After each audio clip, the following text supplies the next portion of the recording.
Allison, Hong Kong is a city that's seen almost 12 months of protests, so all eyes are on America's streets and how authorities are handling the protests there, especially with the heavy-handed police approach and what is being seen as police brutality in general. Now, we're standing in front of the Hong Kong police headquarters. They have also been accused of abusing their power. There's a lot of anger towards the police. You can see barricades put up in front of that building to prevent protesters from getting anywhere near that. But we spoke to the co-founder of the Africa Center in Hong Kong, and he says there's a lot of empathy from Hong Kong protesters. Because of what's been happening right now in Hong Kong, people their empathy instincts have been sharpened a little bit more.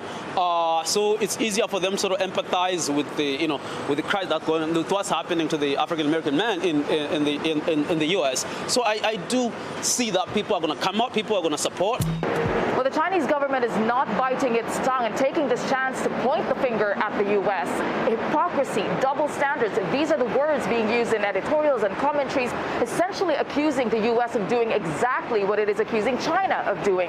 And there are some voices, Allison, on social media that say that the Hong Kong police are actually restrained in comparison. Now, there's clearly a war of narratives going on. And all of this is happening on the back of Hong Kong officials having hit back at the U.S. The Justice Secretary here calling it unacceptable after President Trump said he would strip Hong Kong of its special economic status over China's approval of that national security law.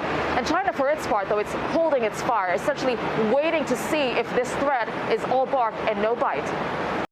Hey, NBC News viewers, thanks for checking out our YouTube channel. Subscribe by clicking on that button down here and click on any of the videos over here to watch the latest interviews, show highlights, and digital exclusives. Thanks for watching.